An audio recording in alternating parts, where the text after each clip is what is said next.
All right, I think we're going to close out the COVID-19 session, and I'm going to turn it back over to Joe to give us a general FMCSA rulemakings update. Joe. And while he pulls that up, Joe, we did have a quick question earlier that was directed at you. Does FMCSA plan to readdress 391.11B2 English and looking at if it's a factor in CMV crashes? All right, before I answer that wayward question, I will tell you that I'm very clear that I'm the person that's standing between you and lunch. So I'll make sure that I get you to lunch on time. But as far as the 391.11 question goes, we'll look at that just like we look at anything else. As we're doing either the long-term crash causal study or other areas, we always are just looking for what the cause is. We don't have anything specific planned as it relates to English language proficiency. So that should take care of that question. So I'm just going to touch on a couple of topics, kind of in terms of what's going on now, just to give you some updates. I'm probably not going to spend a ton of time on any of them, but again, then happy to answer any questions.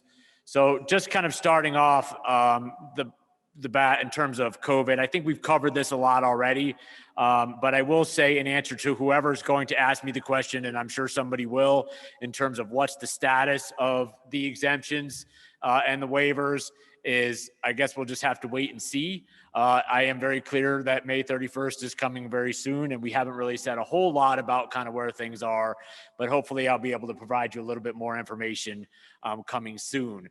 But just to give you the status of kind of where we are right now and kind of where we have been for some time without going through all of the things that are there in terms of what's covered in the declaration, there are two important points I want to make. Well, it's really one important point with two parts about the declaration and availability of the declaration.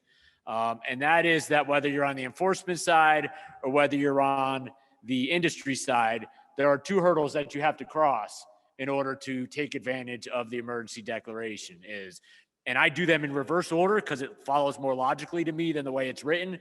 But number one is it has to be a covered material that's being transported. So one of the things that's on the list. And so most people can figure that part out pretty easily. Number two is, are you actually making that shipment in support of the emergency declaration? And that is a much harder hurdle to cross right now because there aren't a lot of shortages that are happening right now. I use the grocery example as the easiest one. We've left that in there to cover some sporadic outages and things that we have seen. However, just because you're transporting groceries to a grocery store does not mean you're able to take advantage of the declaration. It has to be a covered material and it has to be an emergency shipment in support of the emergency declaration. And that's how we're going to be enforcing it, whether it ends in May 31st or whether it ends up going on further than that. And then beyond that, there's been a lot of talk. Again, I'm not going to go through all of them, but we have the CDL waivers and all of that going through May 31st and potentially being extended beyond that. What I wanted to spend some time on that we haven't talked about is a little bit about kind of what's happened internally and kind of how we managed COVID and kind of how we handled the investigation and the compliance process. We really quickly, like a lot of folks have said, after the initial phases of COVID, switched to a remote investigation type of operation. Now, we were very fortunate from a technology standpoint that the prior October, I guess that was October of 2019, we had implemented an electronic offsite investigation process that allows motor carriers to electronically upload a variety of documents to us for investigation purposes. So just kind of by a fluke, because we managed to get that done, we had that in place and we're able to utilize that system going forward and we are still in that posture right now where almost all of our investigations are done remotely, documents are getting uploaded, and we're working through those remotely. And what we found, and I'm just going to show you a little bit of statistics, is that it doesn't really seem to have impacted the investigation process a lot. I think there are some things that are missing as a result of not doing on-site investigations, but there were a lot of things that we did see going forward. So to look at the investigations, you can't see it, the kind of orangey yellowish color there is our off-site type investigations. So overall, our investigations went up a little bit. Where it says post-national rollout, that's post-October of 2019 when we rolled out that software process. So by utilizing the off-site investigation process and the remote investigation process, we were able to increase kind of the total number of touches that we have, which from a safety standpoint is good. Because one of the things that our research has shown us is that a touch of a motor carrier improves safety. So whether it's a warning letter or it's an off-site investigation or it's a remote on-site investigation, whatever the case happens to be, it does help, and it does help to improve safety and lower crash rates in the future. And then when you look at the violation rates, the charts look fairly the same. So we didn't seem to be missing a lot of the of violations when you look at all the different types. And I'm not going to get into kind of the intricacies of what the difference between an offsite or an onsite focused or an onsite comprehensive are. But in the end, it's what's the violation rate that we're seeing. And the violation rates pre and post COVID seem to be about the same. And the critical and acute violations, same thing. There are some small variances, but those are probably just accounted for by what happens in any given year. So, and I'll be honest with you, I'm a little bit old school in this. I was a little bit surprised to see that we were finding the number and types of violations still during the offsite process. So I think that's really good testament to how those things were worked and kind of how the process is set up and works a little bit better. So I think that's kind of my quickie summary on kind of what happened during COVID without belaboring it. Like I said, I'm going to hit a whole bunch of little topics here and then hopefully answer any questions that you all have at the end. I wanted just to say a bit or two about kind of hours of service. I'm not going to go into all the details of the rule, but I touched on this a little bit earlier about the things that I want to know about kind of the impacts. Rolling out this rule in September, of this past year is a really tough one in terms of trying to understand what the impacts of the rule are. Any of the data that I've gotten, and I think I have one slide or two about hours of service violations, is really hard to tell. Obviously, like every single chart we've looked at relating to COVID has a giant dip, in March and April of 2020. But one of the things that I was looking for, one of the things that I want to know is what's happening with violation rates. One of the issues that came up with hours of service that led us to change the straight 10 hours off into a split was a lot of discussion on the industry's part that the 14-hour rule was causing, and that straight 10 off was causing a lot of 14-hour violations because they were locked into that time period and they were pushing hard during the 14-hour rule. What I will tell you is, and I don't know what it means, this is not a conclusion of any sort, is that so far the split sleeper hasn't changed any of that. Okay. Again, but what I don't know is more than what I do know. What I don't know is how many people are actually using split sleeper. What I don't really know is, kind of what's happening in terms of kind of the economics of it and the timing of it and the changing of the industry. So we're still at a phase where I think it's going to be a while before we really can understand whether or not the hours of service rule has had an impact on violations and violation rates. And obviously the safety picture is going to be a little bit longer down the road because we still need some more data there. But what we did see is that, and this just tells you a little bit of something too, not only about hours of service, but just the inspection and the inspection process kind of getting back to normal over the last few months in terms of what's been happening with the numbers of inspections and the number of violations and things along those lines. So tied directly to that, though, you can't really talk about hours of service without getting into a little bit about electronic logging devices. And whoever it was said they were going to ask me ELD questions. Ron, I think it's you wherever you are. I'm not going to answer those questions. But I will say that, we looked at violation rates, and there's some interesting things here in terms of, the investigation process. And that is that we are still seeing a really high level, 10%, a high level on ELD related violations. And I'm going to tell you what those are, because there are some things that I'm kind of watching out for here. These are your top 5 violations on ELDs. And the organizers, just so you know, are going to put this on the website, so you will have access to all of this data. So the one that I think is kind of most interesting to me is when you start looking kind of at the top and the bottom of the chart here. Basically, what we're talking about is we are still seeing, and we are seeing actually increasing levels of falsification on ELDs. So in one aspect, that's not surprising to me at all, because as the enforcement guy, that's exactly what I was expecting to happen. Okay, we knew that it's a lot harder to identify falsification on paper logs as it is on ELDs.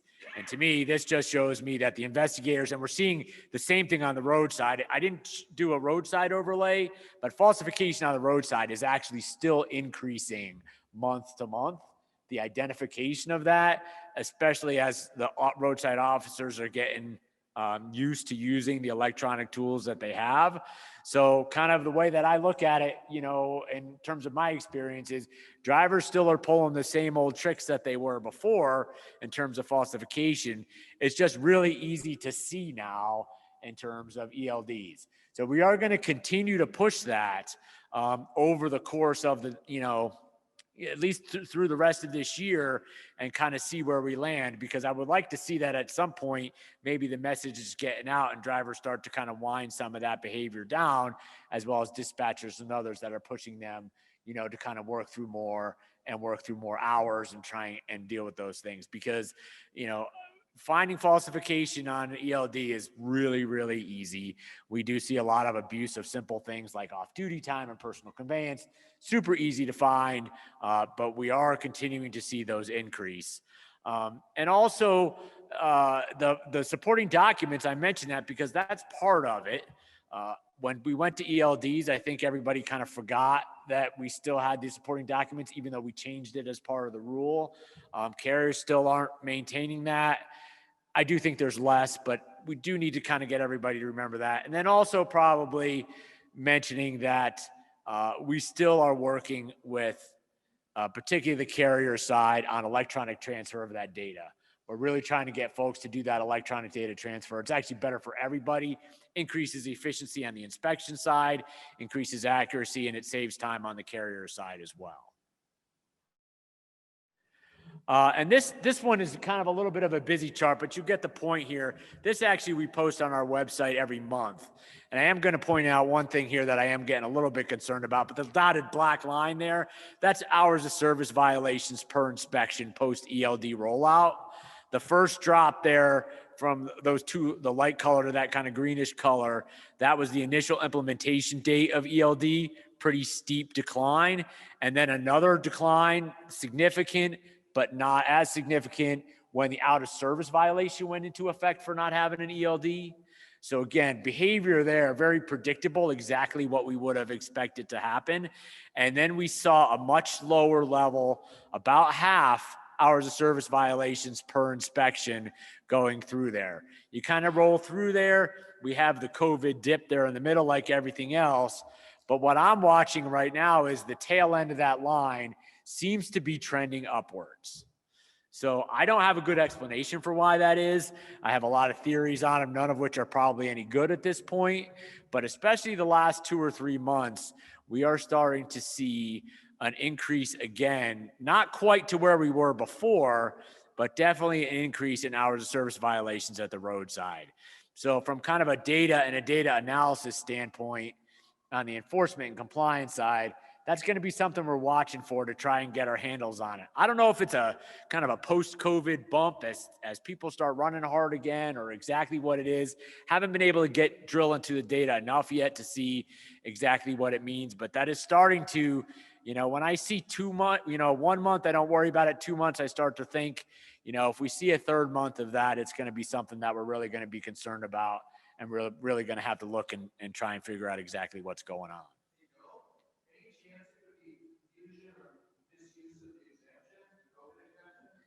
So I thought about that, but not really, because that would actually lower the violation rate. It's actually doubly concerning to me. For those of you that couldn't hear, the question was, could that have something to do with the COVID declarations? For those of you online.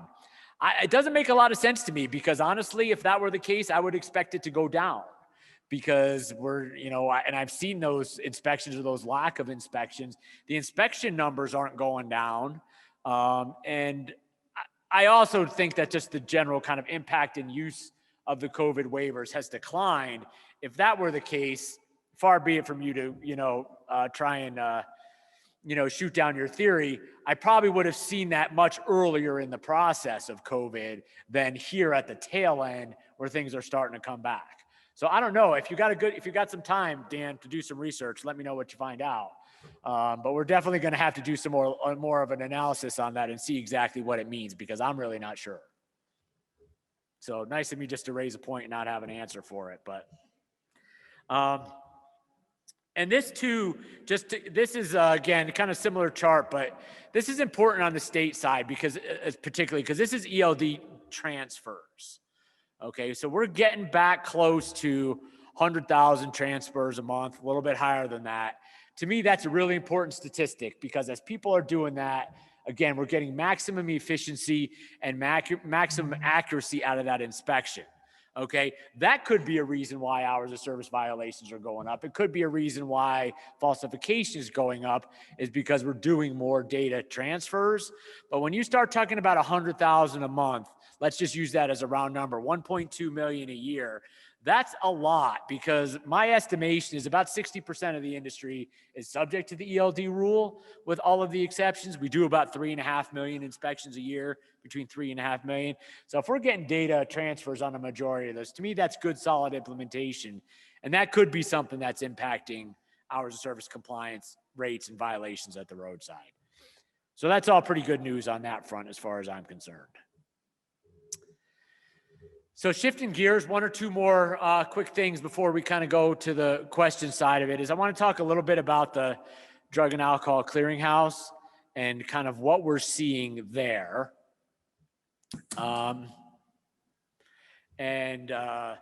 We have a couple of statistics and some charts up there to give you an idea of what's going on.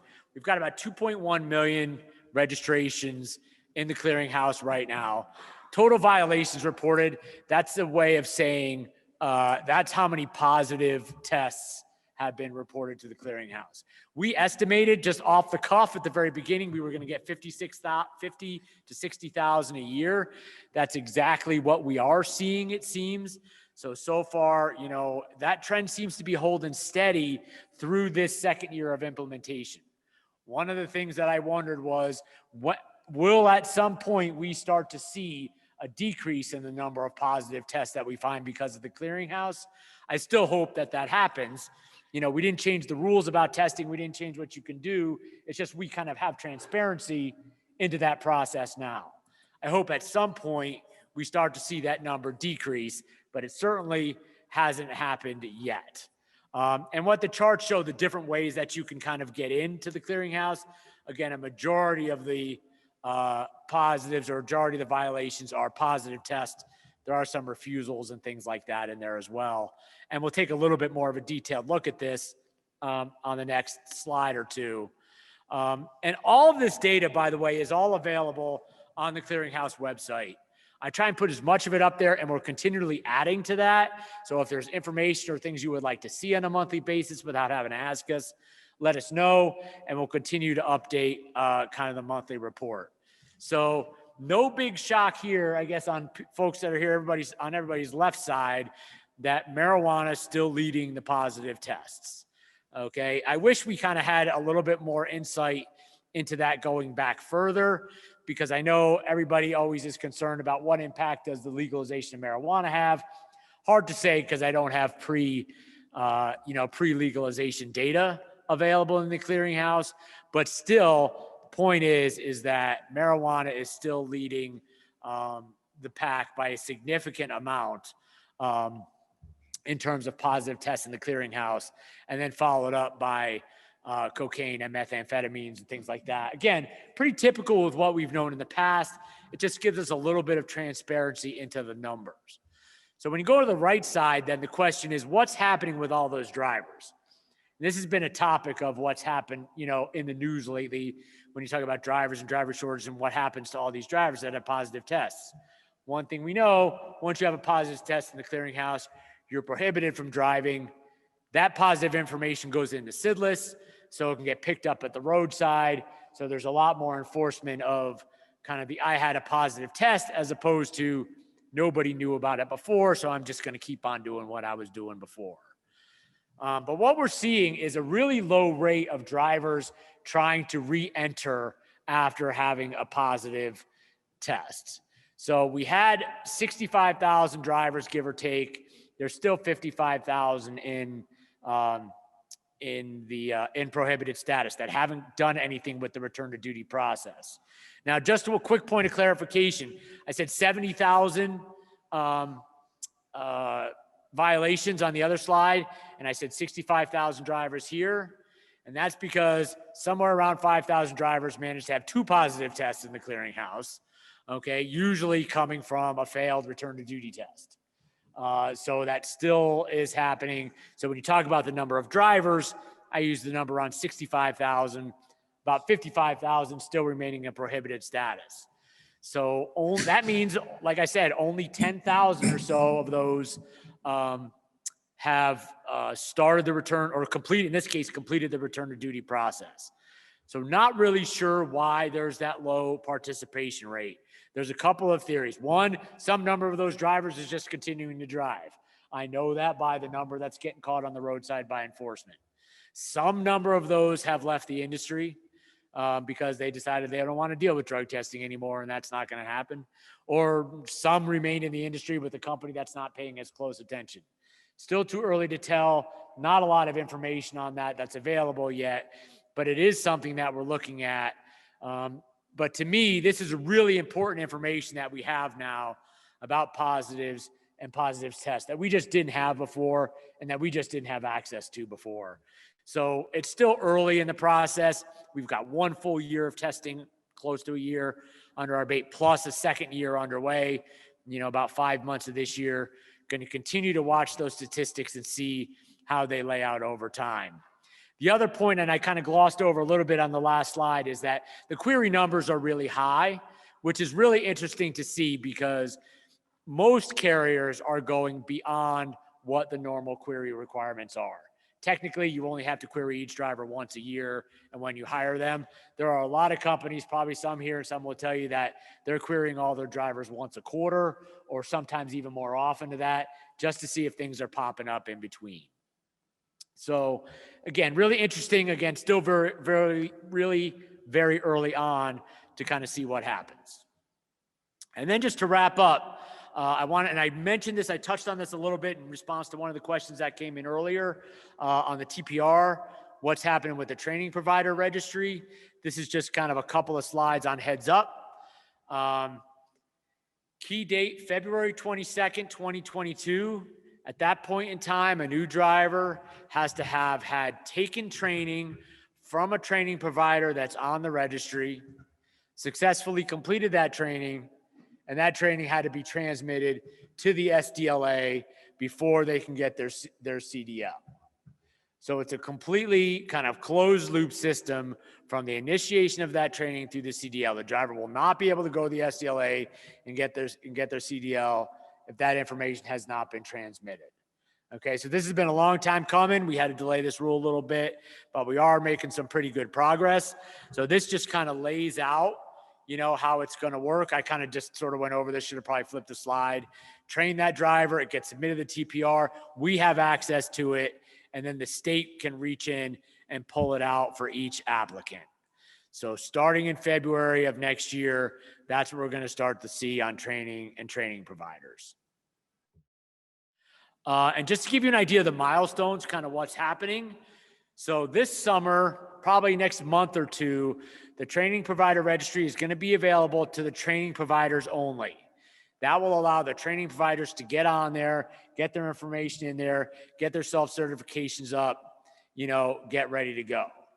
Okay, then in the fall, October-ish or so, we will be ready and we will have that information out there so that carriers and drivers can start to look for training providers that they want to use.